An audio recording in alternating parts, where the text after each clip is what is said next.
Vénus, l'étoile du berger et l'étoile du matin. Bonjour. Savez-vous quel est l'astre le plus brillant dans le ciel, après le soleil bien sûr? C'est l'étoile du berger, appelée également l'étoile du matin. Mais au fait, qu'est-ce que c'est l'étoile du berger? L'étoile du berger est le surnom donné à Vénus, dont je vais vous parler tout de suite. Ce n'est pas du tout une étoile ce que vous voyez briller dans le ciel dès le crépuscule.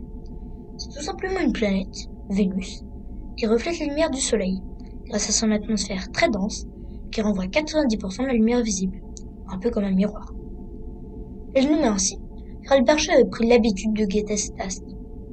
Quand il apparaissait le soir, il était temps de ramener les troupeaux, et quand il disparaissait le matin, c'était le moment de les sortir.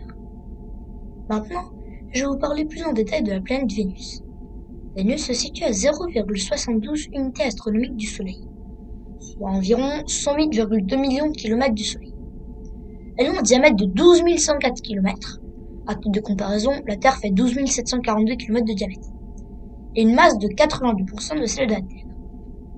Elle possède une inclinaison de 2,6 degrés, donc 23,4 degrés sur Terre. Sur Vénus, un jour dure 243 jours terrestres, alors qu'un an sur Vénus dure 224 jours terrestres. Vénus ne possède aucun champ magnétique protecteur.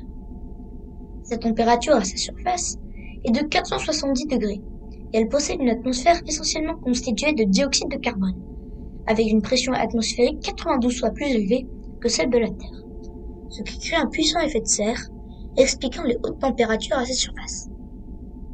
Elle tourne très vite autour du Soleil, et elle tourne sur elle-même dans le sens inverse que celui des autres planètes du système solaire, ce qui a pour conséquence des vents de plus de 360 km/h en altitude au-dessus de l'équateur. De plus, entre 32 et 90 km au-dessus de la surface, des nuages composés de gouttelettes et de cristaux d'acide sulfurique bloquent 80% de la lumière du Soleil, ce qui fait que l'on connaît très mal le sol de Vénus. On ne connaît aucune lune à Vénus.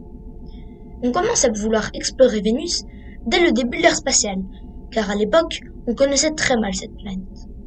La NASA réussit un premier survol, en 1962, avec la mission américaine Mariner 2, qui dévoile un monde particulièrement hostile, vent violent, atmosphère acide, température et pression atmosphérique particulièrement élevées à la surface, et absence de champ magnétique protecteur. Ensuite, ce seront majoritairement les soviétiques qui vont explorer Vénus avec le programme Venera, une trentaine de missions.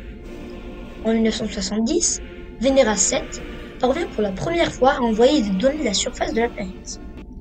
Puis les Américains, les Européens et les Japonais s'intéressent à cette planète. Après 30 ans, en 2021, la NASA programme deux petites missions prévues pour 2029, Veritas et Da Vinci. Voilà, maintenant vous savez presque tout sur Vénus. J'ai utilisé comme source Wikipédia et le site du Centre national d'études spatiales.